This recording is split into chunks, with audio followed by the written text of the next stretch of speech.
আমরা এখন আলোচনা করব ক্লাস 12-এর অর্থাৎ থার্ড সেমিস্টারের দ্বিতীয় গল্প স্ট্রং রুটস, যে গল্পটি লিখেছেন এপিজে আব্দুল কালাম। তাহলে শিক্ষার্থীরা আমরা 2-4টি কথা এপিজে আব্দুল কালাম বিষয়ে জেনে নিচ্ছি। এপিজে আব্দুল কালাম জন্মগ্রহণ করেন 1931 খ্রিস্টাব্দের 15ই অক্টোবর এবং এই মহান মানুষটি মারা যান 2015 খ্রিস্টাব্দের 27শে জুলাই। এই মানুষটি ছিলেন একজন দক্ষ শিক্ষক, তারপর তিনি ছিলেন একজন বৈজ্ঞানিক। তিনি ইসরোতে কাজ করেছিলেন এবং তার যে আমাদের ভারতবর্ষে যে সেনাবাহিনীর যে হেলিকপ্টার, সেই নকশা তিনি তৈরি করেছিলেন। ক্ষেপণাস্ত্র যে পরমাণু যে পরীক্ষা, সেখানে তিনি অগ্রণী ভূমিকা পালন করেছিলেন। এরপর তিনি আমাদের ভারতবর্ষতে তিনি একাদশতম রাষ্ট্রপতিও কিন্তু ছিলেন। আমাদের ভারতবর্ষের রাষ্ট্রপতিও ছিলেন। এই মানুষটিকে ভারতরত্ন পুরস্কার দেওয়া হয়। এই মানুষটি পদ্মবিভূষণ পুরস্কারও পেয়ে থাকেন। তাহলে এই হলো এপিজে আব্দুল কালামের সংক্ষিপ্ত জীবন কাহিনী। এখন আমরা শুরু করব আমাদের মূল পাঠ্যাংশটি আমি এমনভাবে আলোচনা করব, শিক্ষার্থী বন্ধুরা তোমরা শুরু থেকে শেষ পর্যন্ত যদি ভিডিওটি দেখো, তাহলে অবশ্যই প্রতিটি এমসি প্রশ্ন উত্তর করতে পারবে। সেইভাবে আমি আলোচনা করব। মনে রাখবে, তোমাদের প্রশ্নগুলো এমসিকিউতে হবে, তাই শুধুমাত্র পড়লে হবে না, পড়ার মতো পড়তে হবে। প্রতিটি শব্দ তোমাদের জানতে হবে, তাই প্রতিটি শব্দ ধরে ধরে আমি বলছি। তাই তোমরা প্রতিটা ভিডিওটি স্কিপ না করে তোমরা শুরু থেকে শেষ পর্যন্ত দেখে যাও, অবশ্যই তোমাদের কাজে লাগবে। তাহলে চলো দেরি না করে শুরু করছি আজকে গুরুত্বপূর্ণ আলোচনা। আই বলতে এপিজে আব্দুল কালাম, আই বলতে আমি, অর্থাৎ APJ Abdul Kalam was born জন্মগ্রহণ করেছিলেন ইনটু এ মিডিল ক্লাস, এক মধ্যবিত্ত তামিল ফ্যামিলি, তামিল পরিবারে, ইন দ্য আইল্যান্ড টাউন, দ্বীপ শহর, আইল্যান্ড মানে দ্বীপ, টাউন মানে শহর, দ্বীপ শহর অফ রামেশ্বরমে, ইন দ্য আর্স্টওয়াইল তদানীতন মাদ্রাস স্টেট, মাদ্রাস রাজ্যে। মাই ফাদার আমার বাবা, জৈনুলাবুদ্দিনের হ্যাড নাইদার ছিল না, হ্যাড মানে ছিল, নেইদার মানে না, মাস বেশি, ফর্মাল এডুকেশন প্রথাগত শিক্ষা, অর্থাৎ কলেজ ডিগ্রি বা স্কুলের ডিগ্রি ছিল, সেটা তার বাবার ছিল না। নর ছিল না, মাস বেশি, ওয়েল সম্পত্তি, অর্থাৎ তার বাবার তেমন ধন দৌলতও ছিল না। এটাই কিন্তু এপিজে আব্দুল কালাম এখানে বলেছেন। এবার দেখো বলছে ডেসপাইট দিস ডিসঅ্যাডভান্টেজ, ডেসপাইট তা সত্ত্বেও, দেশ এই ডিসঅ্যাডভান্টেজ এই অসুবিধাগুলি, অর্থাৎ ডেসপাইট দিস ডিসঅ্যাডভান্টেজ এই অসুবিধাগুলি থাকা সত্ত্বেও কি বলছে, হি পচেস্ট তার অধিকারে ছিল, গ্রেট মানে মহান বা অনেক বেশি, ইনেট সহজাত, উইজডম জ্ঞান, অর্থাৎ তিনি জ্ঞানী ব্যক্তি ছিলেন, অ্যান্ড এবং এ ট্রু একজন সত্যিকারের, জেনারসিটি মানে উদারতা ছিল, তার কি হৃদয়ের মধ্যে মহানুভবতা ছিল, অফ স্পিরিট আত্মার মধ্যে, অর্থাৎ তিনি একজন ধর্মপরায়ণ ব্যক্তি ছিলেন, দান পরায়ণশীল ব্যক্তি ছিলেন। ঠিক আছে, এবার বলছে হি হ্যাড তিনি পেয়েছিলেন, হ্যাড মানে ছিল, অর্থাৎ হি হ্যাড তার ছিল বা তিনি পেয়েছিলেন, অ্যান আইডিয়াল একজন আদর্শ, হেল্পমেট জীবনসঙ্গী, ইন মাই আমার মাদার মায়ের মধ্যে, আমার মাকে মাসিমার মধ্যে। আই ডু নট রিকল আমি মনে করতে পারছি না, দ্য এক্সাক্ট নাম্বার কত সংখ্যক, অফ পিপুল মানুষকে, শি ফেড তিনি খাওয়াতেন, এভরি ডে প্রতিদিন, অর্থাৎ লেখক বলছেন আই ডু নট রিকল আমি মনে করতে পারছি না, দ্য এক্সাক্ট নাম্বার সত্যিকারের সংখ্যা, অফ পিপুল মানুষের, শি ফেড এভরিডে তিনি প্রতিদিন কতজন লোককে খাওয়াতেন, অর্থাৎ এপিজে আব্দুল কালাম বলতে চাইছেন তার মা প্রতিদিন কিছু লোককে খাওয়াতো, সেই সংখ্যাটা কত এপিজে আব্দুল কালামের মনে নেই। বাট কিন্তু আই অ্যাম কোয়াইট আমি পুরোপুরি, মানে আমি হই, কোয়াইট পুরোপুরি, সার্টেন নিশ্চিত ছিলাম, দ্যাট যে ফার মোর আউটসাইডার্স বাইরের লোক বেশি ছিল। দেখো ফার মোর মানে বেশি, মোর মানে কি বেশি, ফার মানে দূরে, অর্থাৎ এখানে আরও বেশি, আউটসাইডার্স বাইরের, অর্থাৎ বেশি বাইরের লোক বেশি ছিল, অ্যাট খাওয়ার সময়, অ্যাট খেতাম যখন, উইথ আস আমাদের সঙ্গে, দেন অল দ্য, দেন মানে তার চেয়েও, অল দ্য মেম্বার সমস্ত পরিবারের সমস্ত সদস্য, অফ আওয়ার আমাদের, অন ফ্যামিলি নিজের পরিবারের, পুট টুগেদার একসঙ্গে। অর্থাৎ এপিজে আব্দুল কালাম বলতে চেয়েছে আমাদের বাড়িতে যতজন লোক ছিল তার থেকেও বেশি সংখ্যায় লোক আমার মা প্রতিদিন কি করত, খাওয়াতো। আমাদের বাড়িতে যতজন লোক ছিল তার থেকেও বেশি সংখ্যক লোক প্রতিদিন মা কি করতো, খাওয়াতো। দেখো মাই প্যারেন্টস কি বলছে, মাই প্যারেন্টস আমার বাবা মা, ওয়ার ওয়াইডলি সব জায়গাতেই, ওয়াইড মানে সর্বত্র সব জায়গাতেই, রিগার্ডেড সম্মানিত হতেন, অ্যাজ অ্যান আইডিয়াল কাপল এক আদর্শ দম্পতি হিসাবে। আইডিয়াল কাপল মানে আদর্শ দম্পতি, অর্থাৎ তারা স্বামী স্ত্রী হিসেবে যথেষ্ট মিল ছিল এবং তারা স্বামী স্ত্রীর মধ্যে এই মিল থাকার জন্য, তার আদর্শ কাপল হওয়ার জন্য তারা কিন্তু সব জায়গায় মানুষ তাদের সম্মান করত। মাই মাদার্স আমার মায়ের, লিনেস বংশমর্যাদা, লিনেস মানে বংশমর্যাদা, ওয়া ছিল দ্য মোর ডিস্টিংগুইশড অনেকটাই বেশি, মোর ডিস্টিংগুইশড অনেকটাই বেশি, ওয়ান অফ হার ফোরএভার্স কারণ কি ছিল, ওয়ান অফ হার ফোরএভার্স অর্থাৎ এখানে বলতে চেয়েছে আমার মায়ের যে বংশমর্যাদা ছিল আমার বাবার থেকে অনেকটাই উঁচু ছিল। কেন, ওয়ান অফ হার ফোরএভার্স তার এক পূর্বপুরুষ, হ্যাভিং বিন বেস্টেড পেয়েছিল বা ভূষিত হয়েছিল দ্য টাইটেল অফ বাহাদুর উপাধি বাই দ্য ব্রিটিশদের দ্বারা। অর্থাৎ এপিজে আব্দুল কালামের মায়ের কোনো একটা পূর্বপুরুষ, তার মায়ের বংশী কোনো একজন ব্যক্তি ব্রিটিশরা তাকে বাহাদুর উপাধি দিয়েছিল। তাই এখানে এপিজে আব্দুল কালাম বলেছেন আমাদের বাবার বংশমর্যাদা থেকে আমার মায়ের বংশমর্যাদা অনেকটা বেশি ছিল, কেননা ব্রিটিশরা আমার মায়ের কোনো এক পূর্বপুরুষকে বাহাদুর উপাধি দিয়েছিল। আমি ছিলাম ওয়ান অফ ম্যানি চিলড্রেন অনেক ছেলেমেয়েদের মধ্যে,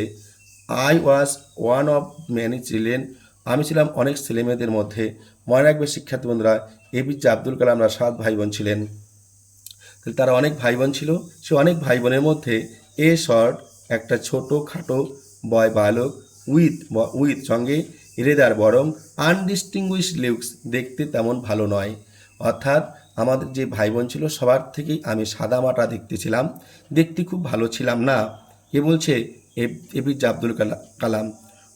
জন্মগ্রহণ করেছিলাম to tall and handsome parents লম্বা সুদর্শন পিতামাতার কাছ থেকে। দেখো টল মানে কি, লম্বা, অ্যান্ড এবং হ্যান্ডসাম মানে সুন্দর, প্যারেন্টস মানে পিতামাতার। অর্থাৎ লম্বা সুদর্শন পিতামাতার কাছে আমি একটা সাদা মাটা কি স্বাভাবিক একটা ছেলে জন্মগ্রহণ করেছিলাম। যারা ছিল আমাদের যত ভাই বোন ছিল আমরা 7 ভাই বোনের মধ্যে আমি ছিলাম দেখতে শুনতে ততটা ভালো নয়। আমরা লিভড বাস করতাম ইন আওয়ার আমাদের এনসেস্ট্রাল পৈতৃক হাউস বাড়িতে, হুইচ যেটি ওয়াজ হয়েছিল বুইল্ড তৈরি ইন দ্য মধ্য অফ দ্য 19th century অর্থাৎ 19 শতকের মাঝামাঝি সময়, মিডিল মানে কি মাঝামাঝি, অফ দ্য 19th century 19 শতকের, অর্থাৎ 19 শতকের মাঝামাঝি সময় আমাদের বাড়িটি বা পৈতৃক বাড়িটি তৈরি হয়েছিল। এখানে প্রশ্ন হতে পারে এপিজে আব্দুল কালামরা ভাই বোনে কতজন ছিলেন, তিনি কত নম্বর ভাই ছিলেন, এটা কিন্তু তোমাদের জানতে হবে। আমি পরের যখন প্রশ্ন দেব সেই প্রশ্নটি কিন্তু আমি অবশ্যই আলোচনা করব, তার জন্য প্রতিটি ভিডিও কিন্তু তোমাদের দেখতে হবে। এবার তিনি কেমন দেখতে ছিলেন, আনডিস্টিংগুইশ, এটা মনে রাখতে হবে। তার বাবা মা কেমন ছিল, টল অ্যান্ড হ্যান্ডসাম, এটা মনে রাখতে হবে। তারা কোথায় বাস করতো, এনসেস্ট্রাল হাউস, এটাও মনে রাখতে হবে প্রত্যেক বাড়িতে। তাদের বাড়িটি কবে তৈরি করা হয়েছিল, middle of the 19th century 19 শতকের মাঝামাঝি সময়, এটা কিন্তু মনে রাখতে হবে। এবার বলছে ইট ওয়াজ বাড়িটি ছিল, ইট বলতে এখানে ইহা বলতে বাড়িটি, ইট ওয়াজ বাড়িটি ছিল এ ফেয়ারলি একটি সুন্দর লার্জ বড় পাকা হাউস পাকা বাড়ি। হ্যাঁ, বাড়িটি ছিল পাকা বাড়ি ছিল, তাহলে বাড়িটি কেমন ছিল, পাকা হাউস মনে রাখতে হবে। মেড তৈরি হয়েছিল অফ লাইমস্টোন কি চুনা পাথর, অ্যান্ড ব্রিক ইট দিয়ে, মনে রাখতে হবে এপিজে আব্দুল কালামের বাড়ি কী দিয়ে তৈরি হয়েছিল, লাইমস্টোন মানে কি চুনা পাথর, অ্যান্ড ব্রিক এবং ইট দিয়ে। ঠিক আছে, মনে রাখতে হবে। অন দ্য মস্ক মসজিদের স্ট্রিট রাস্তার পাশে ইন রামেশ্বরমে, অর্থাৎ রামেশ্বরম শহরের মধ্যে মসজিদের পাশ দিয়ে যে রাস্তা গেছে সেই রাস্তার পাশেই এপিজে আব্দুল কালামের বাড়ি তো ছিল, বাড়িটা তৈরি করা হয়েছিল। এটুকু কিন্তু তোমরা সবাই মাথায় রাখবে। এবার দেখো, মাই আস্টারি আমার কঠোর, আস্টারি মানে হচ্ছে কঠোর। মাই আস্টারি ফাদার বাবা ইউজ টু অ্যাভয়েড এড়িয়ে চলতেন। এটা ইউজ টু মানে অতীতকালের অভ্যাস বোঝানোর জন্য ইউজ টু ব্যবহার করা হয়েছে। তো ইউজ টু অ্যাভয়েড এড়িয়ে চলতেন অল সকল প্রকার ইন ইজেন্সিয়াল মানে হচ্ছে ইন ইজেন্সিয়াল কথার অর্থ হচ্ছে অপ্রয়োজনীয়, কমফোর্টস আরাম, আরাম বা স্বাচ্ছন্দ্য বা স্বচ্ছন্দ, অ্যান্ড লাক্সারিস বিলাসিতা। অর্থাৎ আমার বাবা ওলটপালট কোনো খরচ করতেন না, ওলটপালট কোনো কাজ করতেন না, যেটা প্রয়োজন নয় বা যেটা প্রয়োজন নেই সেটা কিন্তু এড়িয়ে চলতেন। হাউএভার যাই হোক, অল নেসেসারিটিস সমস্ত প্রয়োজনীয় জিনিসপত্রগুলি ওয়ার ছিল প্রোভাইডেড ফর আমাদের জন্য, অর্থাৎ আমাদের যা যা দরকার ছিল আমরা প্রতিটি জিনিস পেয়ে যেতাম। ইন টার্মস তার মধ্যে ছিল কি, অফ ফুড যেমন খাবার, মেডিসিন ওষুধ, অর ক্লোদিং অথবা কাপড় বা পোশাক, যত ধরনের কাপড় চোপড় জামা কাপড় লাগতো সব কিছু তিনি কিন্তু আমাদেরকে কী করতেন, দিতেন। ইনফ্যাক্ট বরং বলা যেতে পারে, আই উড সে আমি বলতে পারি, mine was a very, mine মানে আমার, ওয়াজ ছিল, এ ভেরি মানে একটি, ভেরি খুবই, সিকিউর নিরাপদ, চাইল্ডহুড শৈশব। অর্থাৎ এপিজে আব্দুল কালাম বলছেন আমার শৈশব খুবই নিরাপদ ছিল।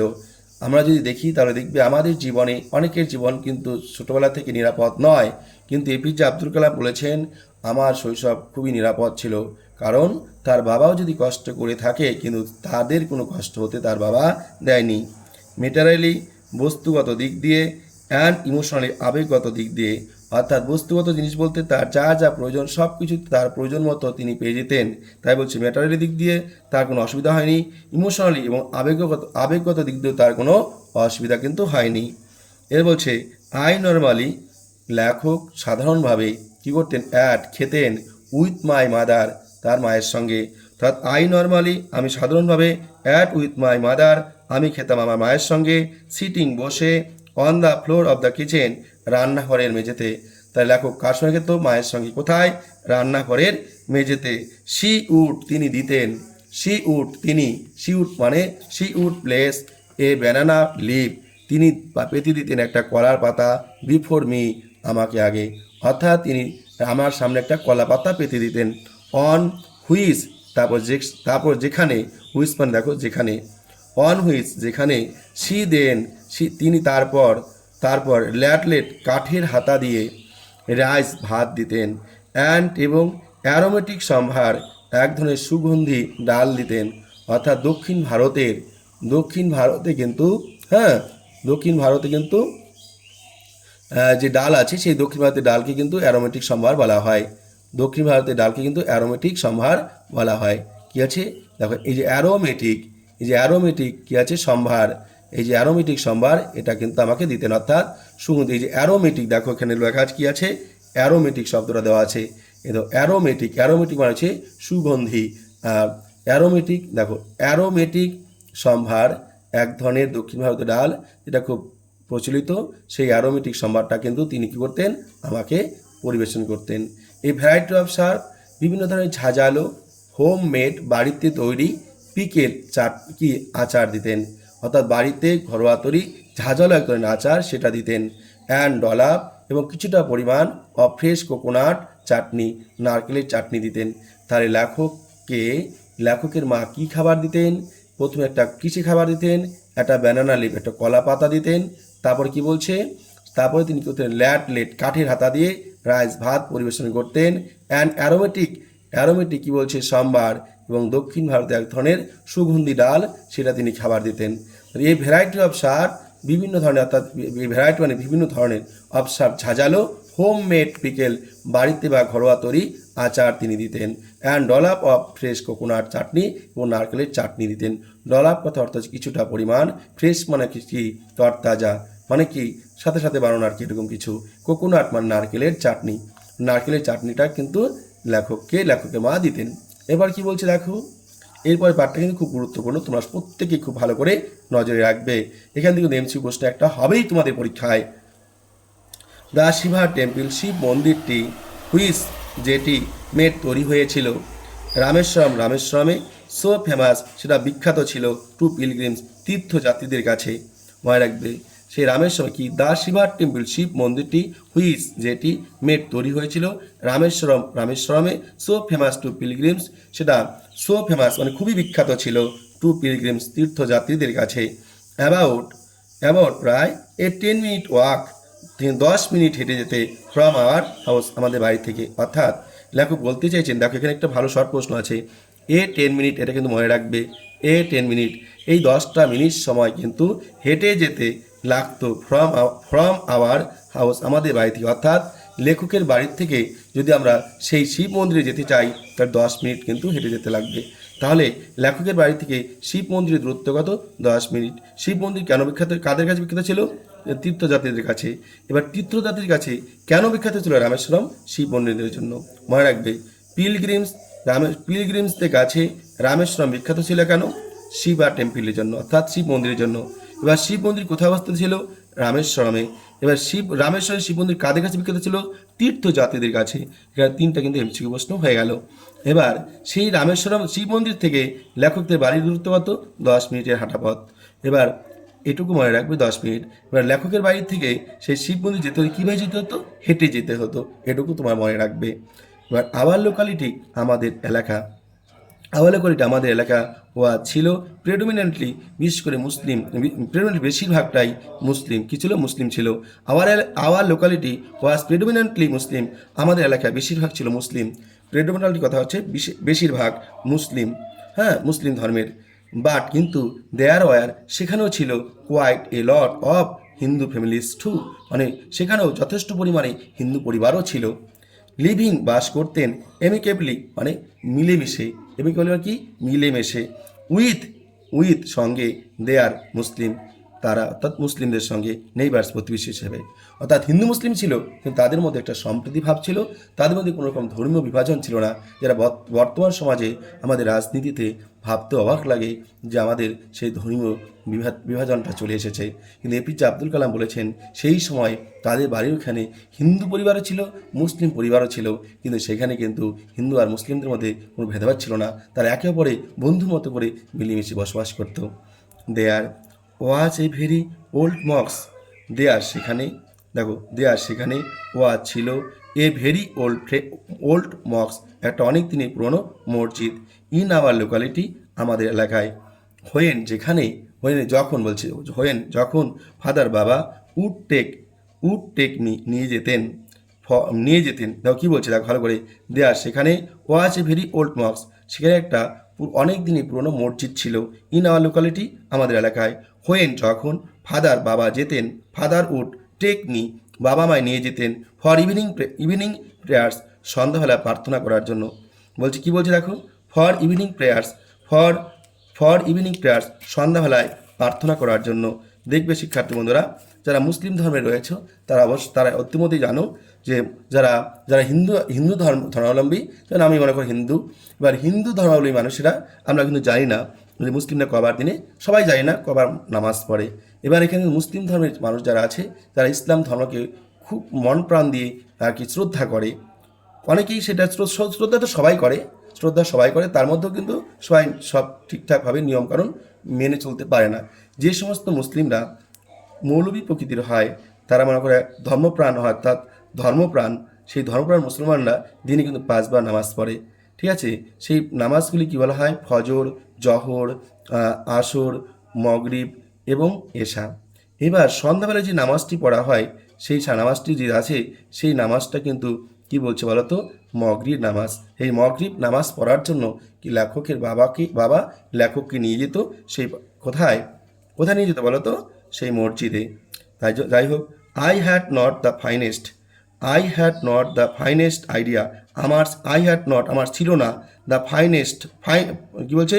দ্য ফেইন্টেস্ট মানে স্বচ্ছ, আইডিয়া ধারণা, ফেইন্টেস্ট মানে স্বচ্ছ, আইডিয়া ধারণা, অফ দ্য মিনিং তার অর্থ, অফ দ্য আরবিক প্রেয়ার্স সেই আরবি ভাষায়, চ্যান্টেড যেটা সুর করে পড়া হতো।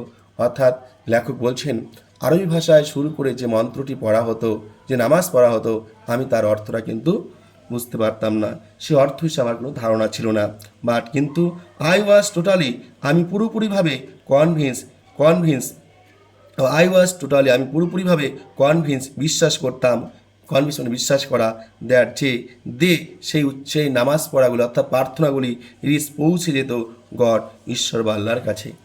এপিজে আব্দুল কালাম বলেছেন যে আমি বিশ্বাস করি যে নামাজ পড়া হতো, সেই নামাজ কিন্তু যার জন্য পড়া হতো তার কাছে চলে যেত।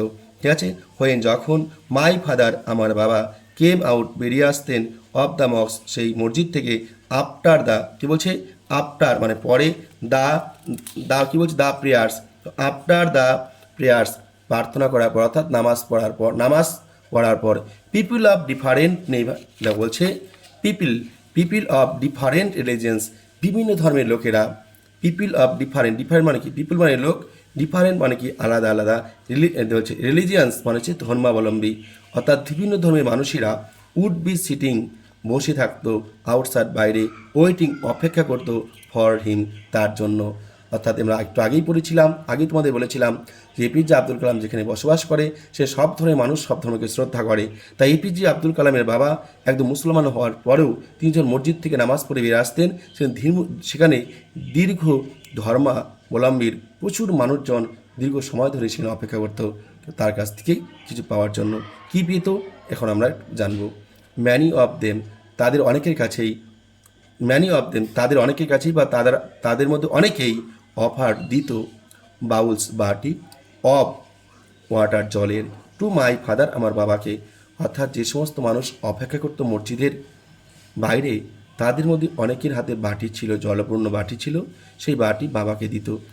কি বলছে দেখো, জল ভর্তি বাটি দিত, who would dip his finger tips, who মানে যিনি অর্থাৎ বাবা, would dip his finger tip, তার আঙ্গুল ইন দেম, তাদের মধ্যে অর্থাৎ বাটির মধ্যে ডোবাতেন, এতে হাত দিয়ে কিনে ডুবে দিতেন, অ্যান্ড সে প্রেয়ার, এবং প্রার্থনা করতেন।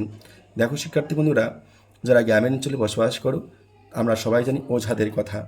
আমাদের অনেক সময় দেখা যায় যে আমাদের গ্রামাঞ্চলে অনেক সময় অনেক কিছু হয়, সেটা হয়ে গেলে যেমন চোখের কিছু সমস্যা, তারপরে পেট ব্যথা বা হঠাৎ করে ব্যথা শুরু হলো বা ইত্যাদির কারণে অনেক সময় ঘা হলেও আমরা কিন্তু অনেক সময় ওঝার বাড়িতে যাই। সেই ওঝা কী করে, সেই জল কষা দেয়, যাকে মন্ত্র করে জল পড়া দেয়, সেই জল খেলে নাকি লোক সুস্থ হয়ে ওঠে। সেটা মানুষের বিশ্বাস, আমি সেই ধর্মীয় বিশ্বাসকে আঘাত করব না, সেটা মানুষের ধর্মীয় বিশ্বাস। এখানে এপিজে আব্দুল কালামের বাবা যে ছিলেন, সেই এপিজে আব্দুল কালামের বাবা সে ওঝার মতো করে তার হাতে যে জলপূর্ণ বাটি দেওয়া হতো, সেই জলপূর্ণ বাটি তিনি কী করতেন, হাতের আঙুল দিয়ে তিনি সেই জলটাকে তিনি ভালো করে নেড়ে তিনি সেই জলটাকে পরিশুদ্ধ করতেন, হয়তো মন্ত্র বলে দিতেন। মানুষ বিশ্বাস করত এই জল যদি নিয়ে অসুস্থ লোকেদেরকে খাওয়ানো হয় তাহলে তারা সুস্থ হবে, তার জন্যই তারা সেখানে যেত। সেটা শুধুমাত্র মুসলমান ধর্মের লোক নয়, সেটা বিভিন্ন ধর্মের লোক ছিল, সেখানে হিন্দু, খ্রিস্টান, জৈন ছিল সেটা কিন্তু উল্লেখ করা নেই, তো বলছে বিভিন্ন ধর্মের লোকেরা কিন্তু যেত এবং গিয়ে কী করতো, তার হাতে একটা জলপূর্ণ বাটি দিত, সেই জলপূর্ণ বাটি হাতে নিয়ে সে এপিজে আব্দুল কালামের বাবা করতো, তার আঙুলটা নেড়ে সেটাকে মন্ত্রোচ্চারণ পবিত্র করে দিত, সেই পবিত্র জল কিন্তু সেই মানুষেরা নিয়ে যেত। বলছে দেখো, দিস ওয়াটার, এই জল, ওয়াস দেন ক্যারিড হোম, তারা নিয়ে যেত বাড়িতে, ফর ইনভ্যালিডস, অসুস্থ লোকেদের জন্য। আই অলসো রিমেম্বার, আমার এটাও মনে পড়ে, পিপুল মানুষজন, ভিজিটিং দেখা করতে আসতো, আর হোম আমাদের বাড়িতে, টু অফার জানাতে বা দিতে, থ্যাঙ্কস ধন্যবাদ, আফটার পরে, বিং কুড সুস্থ হওয়ার। অর্থাৎ যে সমস্ত মানুষজনের জন্য জল নিয়ে যাওয়া হতো, তারা যখন সেই জল পান করে সুস্থ হতো, তারা আবার কিন্তু বাড়িতে ফিরে আসতো বাবাকে ধন্যবাদ জানাতে। তাহলে দেখো শিক্ষার্থী বন্ধুরা, এখানে কিন্তু একটা বিশ্বাস কাজ করছে। বলছে যে বিশ্বাসী মেলায় বস্তু তর্কে বহুদূর, এখানে কিন্তু সেই বিশ্বাসটা কিন্তু কাজ করছে। তাই শিক্ষার্থী বন্ধুরা, এখানে কিন্তু এপিজে আব্দুল কালামের বাবার প্রতি সেই গ্রামে কিন্তু মানুষদের যথেষ্ট সম্মান ছিল, তারা আবার ফিরে আসতো সেই লোকটিকে ধন্যবাদ জানাতে। ফাদার অলওয়েজ, বাবা সর্বদাই, স্মাইল হাসতেন, এবং জিজ্ঞাসা করা হচ্ছে বলা, বলতেন, দেম কাদেরকে, যারা তাকে ধন্যবাদ জানাতে আসতো, সেই সমস্ত মানুষদের বলতেন, টু থ্যাঙ্ক, ধন্যবাদ জানাও, আল্লাহকে, দ্য মার্সিফুল, যিনি দয়াময়ী, যে দয়াময়ী। আমি তো কিছু করিনি, এপিজে আব্দুল কালাম বাবার কথা ছিল, আমি তো কিছু করিনি, আমি জাস্ট উপলক্ষ মাত্র করেছেন কে?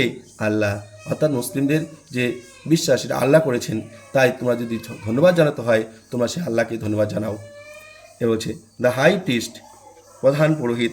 হাই বলতে দেখো, হাই বলতে প্রধান, প্রিস্ট মানে পুরোহিত, অফ রামেশ্বরম, রামেশ্বরমের টেম্পিল মন্দিরের। The high priest of Rameswaram temple, Rameswaram মন্দিরের প্রধান পুরোহিত। The high priest of Rameswaram temple, Rameswaram মন্দিরের প্রধান পুরোহিত। শিক্ষার্থী বন্ধুরা মনে রাখবে এখানে কোন মন্দিরের? রামেশ্বরম মন্দিরের। কে ছিল দ্য হাই প্রিস্ট, প্রধান পুরোহিত? কে? পক্ষী লক্ষ্মণ শাস্ত্রী। তার নাম ছিল কি? পক্ষী লক্ষ্মণ শাস্ত্রী। ওয়াজ এ ভেরি লস দেওয়া আছে, লস নয়, সিটা হয়তো ওঠেনি, সি হবে এখানে। এখানে হবে ক্লোজ ফ্রেন্ড, ক্লোজ ফ্রেন্ড খুব ঘনিষ্ঠ বন্ধু ছিল, অফ মাই ফাদার্স আমার বাবার।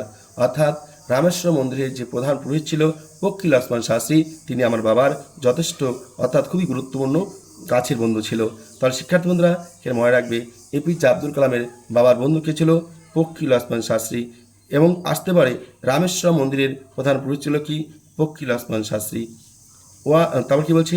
One of the most vivid memories, আমার স্মৃতিগুলির মধ্যে, অর্থাৎ one of the most vivid memories বলছে ওয়ান মানে একটি, অফ দ্য মোস্ট সবথেকে বেশি, ভিভিড স্পষ্ট, মেমোরিজ স্মৃতিগুলির মধ্যে, অফ মাই আর্লি চাইল্ডহুড আমার শৈশবের। অর্থাৎ এপিজে আব্দুল কালাম বলতে চেয়েছেন আমার ছোটোবেলায় যত ঘটনা আমার মনে আছে তার মধ্যে একটি ঘটনা সবচেয়ে স্পষ্ট মনে আছে, সেই ঘটনা হচ্ছে ইস অফ দ্য টু ম্যান, এই দুজন মানুষের ইজ ইন ট্র্যাডিশনাল, তাদের যে প্রথাগত অ্যাটিয়ার, তাদের যে প্রথাগত আর কি বলবো, যে রীতি বা নীতি, এটা আমার কিন্তু পুরোপুরি মনে আছে। ট্র্যাডিশনাল অ্যাটিয়ার তাদের প্রথাগত আদব কায়দা, প্রথাগত চালচলন, প্রথাগত পোশাক পরে ডিসকাসিং আলোচনা করতো স্পিরিচুয়াল মেটার্স আধ্যাত্মিক বিষয়। ডিসকাসিং আলোচনা করা, স্পিরিচুয়াল আধ্যাত্মিক মেটার্স মানে বিষয়। আর ট্র্যাডিশনাল মানে হচ্ছে প্রথাগত, নিয়ম মেনে, অ্যাটের মানে তাদের আদব কায়দা, অর্থাৎ তাদের পোশাক পরিচ্ছদ যেটা আছে, যে যার পোশাক পরে যে যার ধর্মীয় নীতি পালন করে তারা কিন্তু আলোচনা করত সেই যার যার ধর্ম বিষয়ে। হোয়েন যখন আই ওয়াজ ওল্ড, আমার বয়স হলো, এনাফ যথেষ্ট পরিমাণে, টু আস্ক জিজ্ঞেস করার মতো, প্রশ্ন। অর্থাৎ আমি যখন এখানে এই লাইনটির অর্থ হচ্ছে when I was old enough to ask questions, আমার যখন বয়স করার মতো সময় হলো, আমি যখন একটু বড় হলাম। আই আস্কড মাই ফাদার, আমার বাবার কাছে জানতে চাইলাম, অ্যাবাউট দ্য, কী বলছে দেখো শিক্ষার্থীরা, অ্যাবাউট দ্য কী বলছে about the relevance of prayer, প্রার্থনার মধ্যে তাৎপর্য কী, প্রার্থনা হলে কী হয়, এটা বাবার কাছে আমি জানতে চাইলাম। এবার দেখো কী বলছে, মাই ফাদার আমার বাবা, টোল্ড মি আমায় বলেছিল, মাই ফাদার আমার বাবা, টোল্ড মি আমায় বলেছিল, কি বলেছিল? দেয়ার ওয়াজ নাথিং, সেখানে কিছুই নেই, মিস্টেরিয়াস রহস্যজনক, অ্যাবাউট প্রেয়ার প্রার্থনার মধ্যে। অর্থাৎ আমি বাবার কাছে যখন জানতে চাইলাম, বাবা এই যে প্রার্থনা করে কি হয়, প্রার্থনার মধ্যে কী আছে, তখন কি বললো দেখো, মাই ফাদার আমার বাবা, টোল্ড বলেছিল, মি আমাকে, দেয়ার সেখানে, ওয়াজ নাথিং কিছুই নেই রে বাবা, কিছুই নেই, মিস্টেরিয়াস রহস্যজনক, অ্যাবাউট প্রেয়ার এই যে প্রার্থনা, এই প্রার্থনা যে করছি এই প্রার্থনার মধ্যে কিছুই নেই, রহস্যজনক, এমনি আছে কিছু হয়তো আছে, রহস্যজনক কিছুই নেই। রেদার বরং প্রেয়ার প্রার্থনা মেড তৈরি করে, পসিবল যতটা সম্ভব, এ কমিউনিয়ন একটা যোগসূত্র, অফ দ্য স্পিরিট আত্মার মধ্যে, বিটুইন দুয়ের পিপুল মানুষের। অর্থাৎ কি বলছে যে সমস্ত মানুষেরা প্রার্থনা করে তাদের যে আত্মা, সেই আত্মার মধ্যে মেলবন্ধন ঘটায়, আর কিছুই নয়। দেখো শিক্ষার্থী বন্ধুরা, আমরা কিন্তু সবাই যার যার কাজ নিয়ে ব্যস্ত থাকি, কেউ কখনো কাউকে নিয়ে আলোচনা করার বর্তমান সময় পায়নি। দেখো কয়েকদিন আগে আমাদের হিন্দু ধর্মে, বিশেষ করে আমাদের ধুপগুড়ি জলপাইগুড়ি মতো জায়গাতে একটা নতুন পুজো বেরোচ্ছে, বিপত্তারিণী পুজো, যেটা পাড়ার মহিলারা 2.5 দিন বাড়ি বাড়ি ঘুরে ভিক্ষা করে পুজো করে প্রসাদ বিতরণ করেছে। এটাও জানি না সে সত্যমিথ্যে কী আছে, কিন্তু একদিক দিয়ে একটা কি ভালো দিক রয়েছে। কি ভালো দিক বলো তো শিক্ষার্থী বন্ধুরা, যে প্রতিটা বাড়ির মহিলারা, অনেক বাড়ির মহিলা আছে কোথাও যেতে সুযোগ পায় না, এবার কিন্তু তারা যাচ্ছে বিভিন্ন বাড়িতে যাচ্ছে, মানুষের সাথে কথা বলছে, এই যে একটা বিষয়, যে যেদিন পুজো হচ্ছে পাড়ার সবাই, প্রতিটি মানুষ এক জায়গায় বসছে, সবার সাথে কথা হচ্ছে, সবাই হাতে হাত লাগিয়ে কাজ করছে, এই যে একটা বন্ধন, এটাই তো সবথেকে বড় বন্ধন। হয়তো এপিজে আব্দুল কালামের বাবা এই বন্ধনের কথা বলতে চাইছে, যারা যার যার মতো কাজ করছে। কিন্তু যখন নাকি সেই মুসলিমদের মধ্যে যে নামাজ পড়ার সময় হয়, যে যেখানে আছে তারা কিন্তু সেই নামাজ পড়ার জন্য মসজিদে যাচ্ছে, বা মসজিদে যদি মাঠের মধ্যে তারা নিয়ম করে কিন্তু সেই নামাজটা পড়ছে, তাহলে সেই নামাজ পড়ার সময়টুকু তাদের যে আত্মা রয়েছে, হয়তো তাদের সেই আত্মার বন্ধন ঘটে, মেল বন্ধন ঘটে। এটাই এপিজে আব্দুল কালামের বাবা এপিজে আব্দুল কালামকে বোঝাতে চেয়েছে। বলছে হোয়েন, যখন ইউ প্রে, তুমি প্রার্থনা করো, হি সেড, তিনি বললেন, বাবা বললেন কি, হোয়েন ইউ প্রে, তুমি যখন প্রার্থনা করো, হি সেড, তিনি বললেন, ইউ ট্রান্সেন্ড, তুমি পার করে ফেলো। বলছে ইউ, তুমি অতিক্রম করে যাও, ইউর বডি, তোমার দেহ অ্যান্ড এবং বিকাম, হয়ে ওঠো এ পার্ট, একটি অংশ অব দ্য কসমস, এই বিশ্বব্রহ্মাণ্ডের। অর্থাৎ তুমি যখন প্রার্থনা করো, সেই প্রার্থনা করতে করতে তুমি কি হতো, তোমার সীমানা, এই যে ট্রান্সেন্ড, তুমি অতিক্রম করে ফেলো, অর কি ইওর বডি, তোমার দেহটিকে, অ্যান্ড এবং বিকাম এ পার্ট, হয়ে ওঠে একটি অংশ, কার, অব দ্য কসমস, এই বিশ্বব্রহ্মাণ্ডের। অর্থাৎ মানুষ যখন প্রার্থনা যখন করে, সেই প্রার্থনা করার সময় সে একটা বিশ্বব্রহ্মাণ্ডের অংশ হয়ে ওঠে। হুইস যেখানে নো থাকে না। দেখো, নোস মানে আমরা জানি, আমরা জানি, নোস মানে কথা অর্থ হচ্ছে জানা, কিন্তু এখানে বলছে হুইস নো, যেখানে থাকে না ডিভিশন, পার্থক্য বা ভেদাভেদ, অফ ওয়েলথ, সম্পত্তির, এজ, বয়সের, কাস্ট, জাতির, অর্কিড, ধর্মীয়। অর্থাৎ যখন তোমরা কোথাও পুজো দিতে যাও, যখন ধর্মীয় একটা অনুষ্ঠানে যাও, কে ধনী, কে গরিব, কে কালো, কে ফসা, কে ছোট, কে বড়, এই সমস্ত কিছুই থাকে না। শুধু একটাই লক্ষ্য থাকে, যে যার ভগবানকে পাচ্ছে, ডাকছে। যেমন মনে করো, এই যে যারা নাকি এখন এই যে মুসলিমরা, এখন তাদের রোজার মাস, রোজা চলছে, তাদের একটাই লক্ষ্য, তাদের আল্লাহকে তারা কিভাবে খুশি করবে, আল্লাহর দোয়া কিভাবে পাবে, এটা যেমন তারা চেষ্টা করছে, ঠিক একইভাবে যারা হিন্দু ধর্মের লোক, তারাও যখন কোনো অনুষ্ঠান আসে, তারাও কিন্তু সেই চেষ্টা করে যে তাদের যে ঈশ্বর রয়েছে, সেই ঈশ্বরকে কিভাবে সন্তুষ্ট করা যায়, কেউ ঈশ্বর তাদের প্রতি সদয় হন, কে তাদের দিন ভালো যাবে, সেটাই কিন্তু সেখানে যখন সেই প্রার্থনা চলে। যেমন কয়েকদিন আগে মহাকুম্ভ মেলা চলে গেল, সেই মহাকুম্ভতে যে সমস্ত মানুষরা গেছে, কে ধনী, কে গরিব, কে হিন্দু, কে মুসলমান, কে খ্রিস্টান, কে জৈন, এটা কিন্তু কেউ বিচার করতে যায়নি। কার বাড়িতে কোটি টাকা আছে, কার বাড়িতে টাকা নেই, কে কে ধনী, কে গরিব, কেউ বিচার করতে যায়নি। কে কোন জাতীয়, কে কোন রাজনীতি করে, সেটাও কেউ বিচার করতে যায়নি। তাদের একটাই লক্ষ্য ছিল, আমাকে যেতে হবে, পুণ্য অর্জন করতে হবে। এটাই হচ্ছে আসল কথা। তাই বলছে, যখন তুমি প্রার্থনা করবে, সেই প্রার্থনার মধ্যে সেই বিষয়টি আসে। এটা হচ্ছে প্রার্থনার মধ্যে গুরুত্ব। এটা আমার কথা নয়, এটা এপিজে আব্দুল কালামের বাবা এপিজে আব্দুল কালামকে বোঝাতে চেয়েছেন। মাই ফাদার, আমার বাবা, কুড কনভে, পারতেন বোঝাতে। মাই ফাদার, আমার বাবা, কুড, পারতেন, কনভে, বোঝাতে, কমপ্লেক্স, জটিল, স্পিরিচুয়াল, আধ্যাত্মিক, কনসেপ্ট, ধারণা, ইন ভেরি, খুবই, সিম্পল, সাধারণভাবে, ডাউন টু আর্থ, তামিল, ঘরোয়া তামিল ভাষায়। অর্থাৎ শিক্ষার্থী বন্ধুরা, এখানে এপিজে আব্দুল কালাম বলেছেন, আমার বাবা প্রতিটি বিষয়, প্রতিটি কনসেপ্ট বলছে। দেখো, মাই ফাদার, আমার বাবা, কুড, পারতেন, কনভে, বোঝাতে, কমপ্লেক্স, জটিল, স্পিরিচুয়াল, আধ্যাত্মিক, কনসেপ্ট, বিষয় বা ধারণা, ইন ভেরি, খুবই, সিম্পল, সাধারণভাবে, ডাউন টু আর্থ, তামিল, ঘরোয়া তামিল ভাষায়। অর্থাৎ দেখবে, কিছু ভাষা আছে, কিছু গ্রাম অঞ্চল আছে, যে অঞ্চলে তুমি ভদ্র ভাষায়, সাধু ভাষায় কথা বললে তারা বুঝতে পারবে না। সেই ঘরোয়া ভাষায় তাদের মতো করে তিনি বোঝাতে পারতেন, যাতে সবাই বুঝতে পারে। হি ওয়ান্স, তিনি একবার, টোল্ড মি, আমায় বলেছিলেন,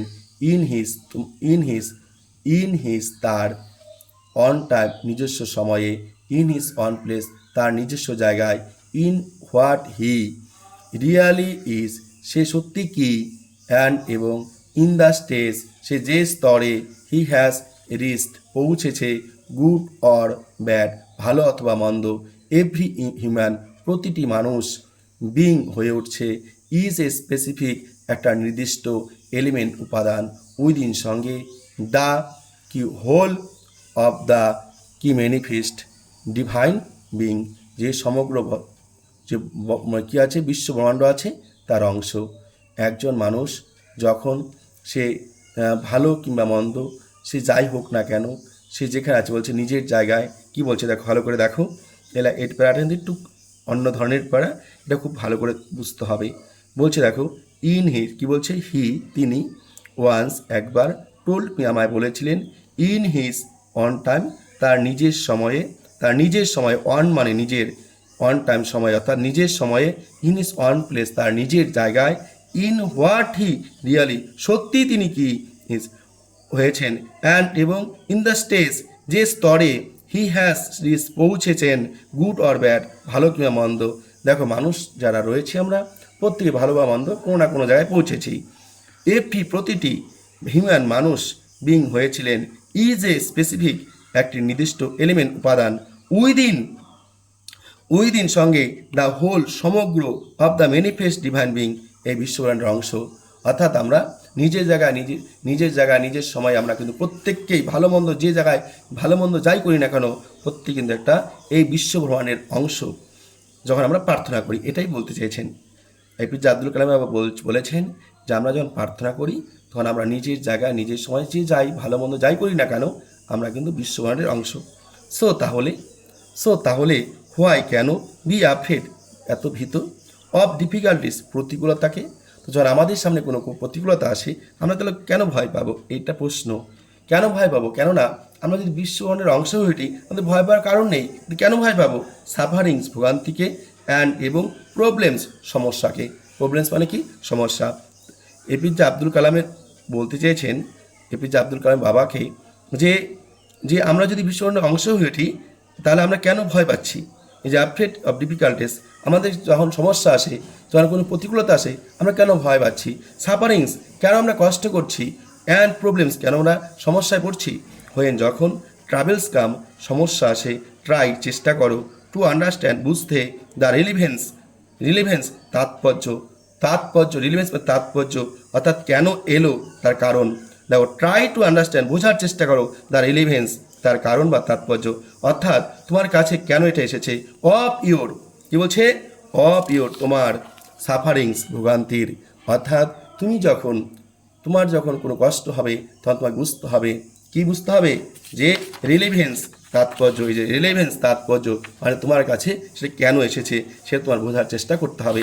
এবার বলছে দেখো, অ্যাডভার্সিটি খারাপ সময়, অলওয়েজ সর্বদাই সবসময়, প্রেজেন্স এনে দেয়, অপরচুনিটি সুযোগ ফর ইন্ট্রোস্পেকশন আত্মসমীক্ষার, হোয়াই কেন ডোন্ট ইউ বলো না, হচ্ছে দেখো হোয়াই কেন ডোন্ট ইউ সে তুমি বলো না, দিস এই কথাগুলি টু দ্য পিপিল মানুষজনকে, হু কাম যারা আসে, টু ইউ তোমার কাছে, ফর হেল্প সাহায্যের জন্য, অ্যান্ড অ্যাডভাইস উপদেশের জন্য।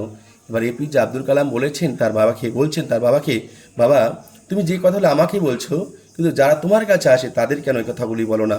আবার বলছে দেখো, হোয়াই কেন ডোন্ট ইউ সে বলো না তুমি, দিস এই কথাগুলি টু দ্য পিপল মানুষকে, হু কাম টু ইউ যারা তোমার কাছে আসে, ফর হেল্প অ্যান্ড অ্যাডভাইস সাহায্য এবং উপদেশের জন্য, আই আস্ক আমি জিজ্ঞাসা করেছিলাম, মাই ফাদার আমার বাবার কাছে, হি পুট তিনি রাখলেন, হিজ হ্যান্ডস তার হাত, অন মাই শোল্ডার্স আমার কাঁধের উপরে, অ্যান্ড এবং লুকড দেখলেন, স্ট্রেট সোজাসুজি, ইনটু মাই আইস আমার চোখের দিকে তাকিয়ে, আমার বাবা তখন আমার কাঁধে হাত রাখলেন এবং সোজা আমার দিকে তাকিয়ে রইলেন, ফর কোয়াইট সাম টাইম কিছু সময়ের জন্য, হি সেড নাথিং তিনি কিছুই বললেন না, যেন ইফ হি ওয়াজ জাজিং তিনি বিচার করছিলেন, মাই ক্যাপাসিটি আমার ক্ষমতা, টু কম্প্রিহেন্ড বুঝতে পারার, হিজ ওয়ার্ডস তার কথাগুলি, অর্থাৎ তিনি ভাবছিলেন যে আমার বাবা যে কথাগুলি বলবেন সেই কথাগুলি আমি বুঝতে পারবো কিনা, এটা তিনি বিচার করছিলেন আমার চোখের দিকে তাকিয়ে। দেন তারপর হি অ্যানসার্ড তিনি উত্তর দিয়েছিলেন, in a low deep voice মৃদুভাবে গভীর কণ্ঠে, লো মানে আস্তে, ডিপ ভয়েস গভীর কণ্ঠে, অর্থাৎ তিনি খুব আস্তে করে খুব ভালোভাবে আমাকে উত্তর দিয়েছিলেন। হিজ অ্যান্সার তার উত্তর, ফিল মি আমাকে ভরিয়ে দিয়েছিল, অর্থাৎ হিজ অ্যান্সার তার উত্তর ফিল্ড মানে পূর্ণ করেছিল মি আমাকে, উইথ সঙ্গে এ স্ট্রেন্স এনার্জি একটা অদ্ভুত একটা শক্তি, অ্যান্ড ইনথিজম একটা উৎসাহ, মানে তার যে উত্তর ছিল সেই উত্তর আমার মনের মধ্যে একটা আলাদা এনার্জি এনেছিল, আমার মনের মধ্যে আলাদা একটা উৎসাহ এনেছিল। whenever যখনই হিউম্যান বিং মানুষ ফাইন্ড খুঁজে দেমসেলভস তাদেরকে তারা অ্যালোন একা থাকে, অর্থাৎ মানুষজন একা থাকে তারা খোঁজে কি বলছে as as a natural reaction স্বাভাবিক প্রতিক্রিয়া হিসাবে, ন্যাচারাল মানে স্বাভাবিক রিয়াকশন প্রতিক্রিয়া, স্বাভাবিক প্রতিক্রিয়া হিসেবে, অর্থাৎ মানুষ যখন কী করে দেখো এখানে কী বলছে হয়ে নেওয়ার যখন হিউম্যান বিং একজন মানুষ ফাইন্ড খোঁজে দেমসেলভস তাদেরকে অ্যালোন একা থাকে অ্যাস এ ন্যাচারাল রিয়াকশন একটা স্বাভাবিক প্রতিক্রিয়া হিসাবে দিয়ে তারা স্টার্ট শুরু করে লুকিং খুঁজতে ফর কোম্পানির সঙ্গী, অর্থাৎ মানুষজন একা থাকে তখন কী করে সে একাকিত্ব কাটার জন্য সে সঙ্গী খোঁজে। whenever যখন তারা অর্থাৎ মানুষজন আর ইন ট্রাবল সমস্যায় পড়ে, ট্রাবল মানে কি শিক্ষার্থী বন্ধুরা সমস্যায় পড়া, দে লুক ফর সামওয়ান তখন তারা এমন কাউকে খোঁজে টু হেল্প দেম যে তাদের সহযোগিতা করতে পারবে, দে লুক ফর সামওয়ান তারা এমন কাউকে খোঁজে টু হেল্প দেম যে তাদের সহযোগিতা করতে পারবে। whenever যখন দে রিচ তারা পৌঁছে যায়, whenever যখনই দে রিচ তারা পৌঁছে যায় কিংবা তারা পড়ে অ্যান ইম্পাস সংকটে, ইম্পাস মানে কি সংকটে, দে লুক তারা খুঁজে টু সামওয়ান এমন কাউকে টু শো যে দেখাতে পারবে দেম তাদেরকে দ্য ওয়ে আউট সেই সংকট থেকে বেরিয়ে আসার রাস্তা। এভরি রিকারেন্ট প্রতিটি পুনরায় বারবার ঘটা, অ্যাঙ্গুইশ মানে হচ্ছে অ্যাঙ্গুইশ কথা অর্থ হচ্ছে কি রিকারেন্ট কথা অর্থ হচ্ছে বারংবার ঘটে, অ্যাঙ্গুইশ মানে কোনো কিছু পাওয়ার ইচ্ছা বা তৃষ্ণা বা পিপাসা, লঙ্গিং আকাঙ্ক্ষা, অ্যান্ড ডিজিয়ার মানে হচ্ছে ইচ্ছা, ফাইন্ডস খুঁজে, ইটস অন স্পেশাল হেল্পার তার নিজস্ব সহকারীকে, অর্থাৎ প্রতিটি বারংবার ঘটে আসা যে ঘটনাগুলি আছে সেগুলি কিন্তু সবসময়ের জন্য আমাদেরকে খুঁজে বেড়ায় যে আমাদের মনের ইচ্ছাটাকে যে কি আমাদের সবথেকে বেশি সহযোগিতা করতে পারে, তা বলছে finds it's on special helper বিশেষ সাহায্যকারীকে, ফর দ্য পিপল এর জন্য মানুষেরা হু কেম টু মি আমার কাছে আসে, বলছে দেখো for the people who came to me in distress এর জন্যই, এর জন্য দ্য পিপল মানুষেরা হু যারা কেম টু মি আমার কাছে আসে ইন ডিস্ট্রেস বিপদে পড়ে, I am but A go between আমি মধ্যস্থতাকারী ভূমিকা পালন করি, গো বিটুইন মানে কি মধ্যস্থতাকারী ভূমিকা পালন করি, ইন দেয়ার অ্যাফোর্ট তাদের প্রচেষ্টার মধ্য দিয়ে, টু প্রফিসিয়েট দমন করার চেষ্টা করি, ডেমনিক ফোর্স অশুভ ফোর্স মানে শক্তি, যে অশুভ শক্তি রয়েছে সেটাকে আমি থামাতে বা দমন করার চেষ্টা করি, উইথ প্রেয়ার্স প্রার্থনা দিয়ে, অ্যান্ড এবং অফারিংস কোনো অগ্র বা উপাদান দিয়ে, তারা যে সমস্ত উপাদান নিয়ে আসে যারা যে সমস্ত বস্তু নিয়ে আসে সেই সমস্ত বস্তু দিয়ে আমি কিন্তু সেই অশুভ শক্তিকে তুষ্ট করার চেষ্টা করি। এটি is not a correct approach সঠিক পথ নয়, at all and should never be followed এটা করাও ঠিক নয়, আর এটা করাও ঠিক নয়, কখনো সেটা করা ঠিক নয়, অনুসরণ করা উচিত নয়। ওয়ান একজনকে অবশ্যই আন্ডারস্ট্যান্ড বুঝতে হবে দ্য ডিফারেন্স পার্থক্য বিটুইন দুইয়ের মধ্যে, এ ফেয়ার রিডেন ভীত স্বতন্ত্র ভীষণ দৃশ্য অফ ডেস্টিনি যেটা আমাদের অদৃষ্ট বা কি বলবো দেবলোক যেটা আমরা ভাগ্য বলে থাকি ভাগ্য, অ্যান্ড এবং দ্য ভীষণ দৃশ্য দ্যাট যেটি এনাবেল সক্ষম আজ আমাদের টু সিক খুঁজতে দ্য এনিমি মানে শত্রু, ফুলফিলমেন্ট যেটা করতে চায় উইদিন সঙ্গে আওয়ার্স আমাদের, অর্থাৎ আমাদের মনের মধ্যে অজানা শত্রু রয়েছে, সেই শত্রুকে খুঁজে বার করতে হবে।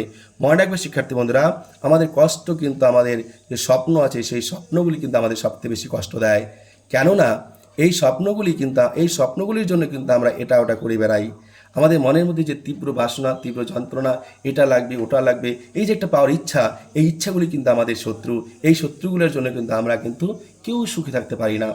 দেখো যার টাকা আছে তার আরও টাকা চাই, যার চাকরি আছে তার আরও বড় চাকরি চাই, যার একটা গাড়ি আছে তার আরও দুটি গাড়ি চাই, এই যে পাওয়ার একটা ইচ্ছা, এই ইচ্ছা হচ্ছে আমাদের অন্তরের শত্রু, এই শত্রু কিন্তু আমাদের কিন্তু কষ্ট দেয়, এটা আমাদের খুঁজে বার করতে হবে, আর এটা থেকে যদি আমরা বিরত থাকতে পারি তবেই আমরা কিন্তু শান্তি পেতে পারি।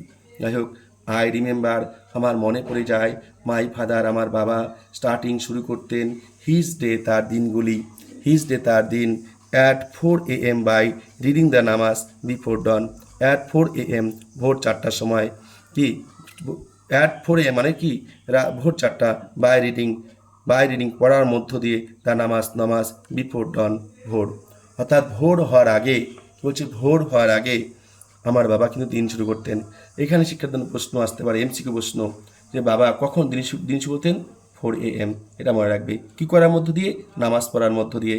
আফটার দ্য নামাজ পড়ার পর হি ইউজ টু ওয়াক, তিনি যেতেন হেঁটে, ডাউন বরাবর, টু স্মল কোকোনাট গ্রোভ, একটা ছোট, স্মল মানে ছোট, কোকোনাট মানে নারকেল, গ্রোভ মানে বাগান, উই আমাদের নিজের, অর্থাৎ আমাদের নিচে একটা নারকেল বাগান ছিল, সেই নারকেল বাগানে তিনি হেঁটে যেতেন।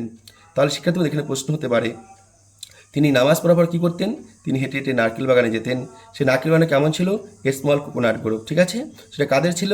লেখকদের ছিল। তো লেখক ঘুম থেকে কখন উঠতো? ভোর 4টার সময়। কী করে দিন শুরু করতো? নামাজ পড়ার মধ্য দিয়ে।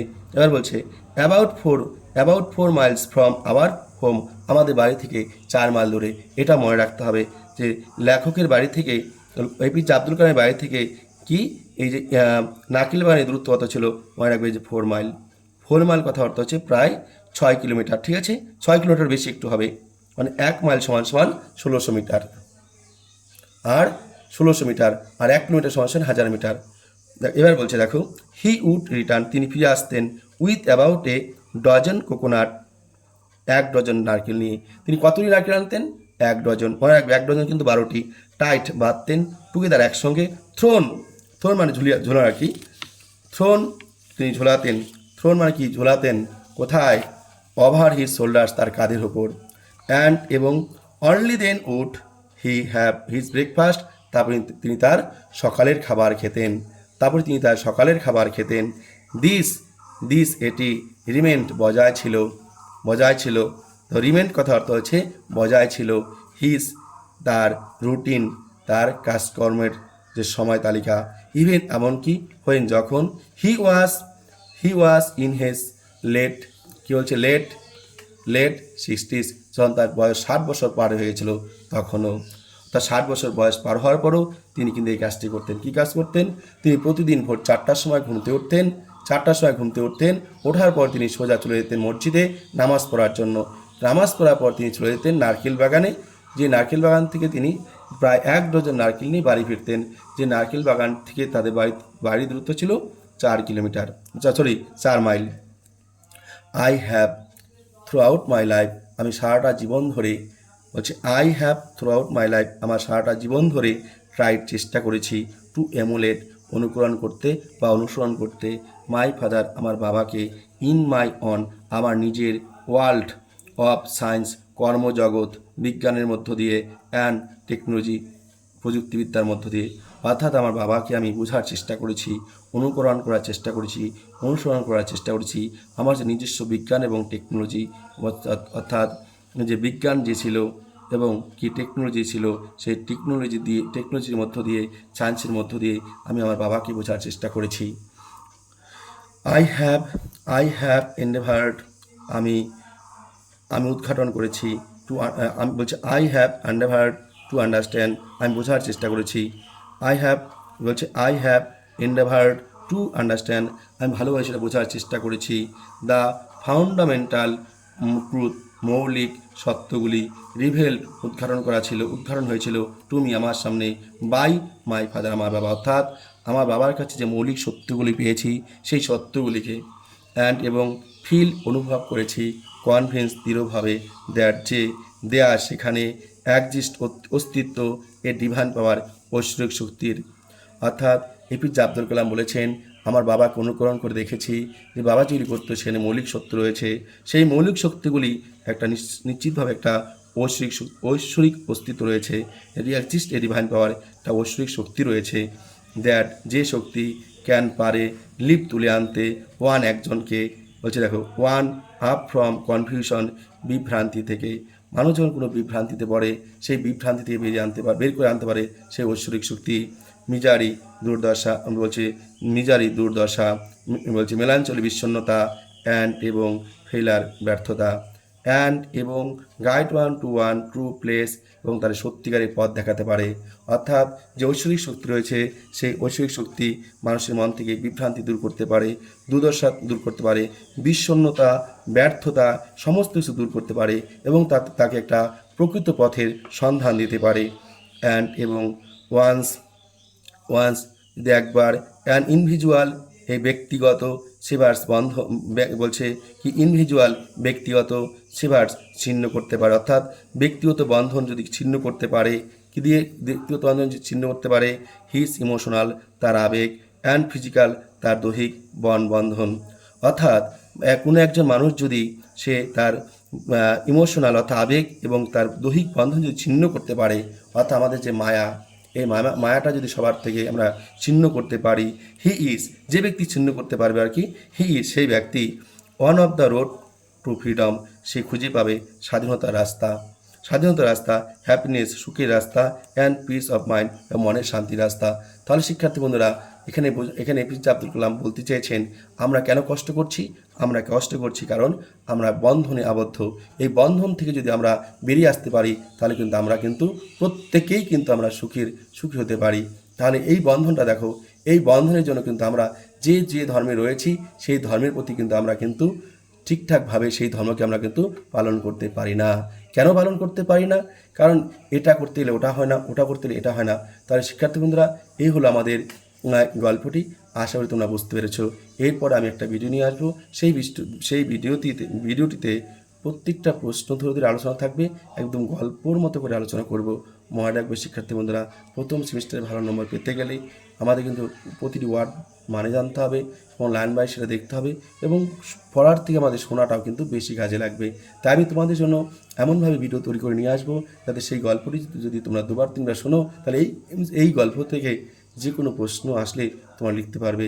তার শিক্ষার্থী বন্ধুরা যারা ভিডিওটি শুরু থেকে শেষ পর্যন্ত দেখেছো তাদেরকে অসংখ্য ধন্যবাদ জ্ঞাপন করছি।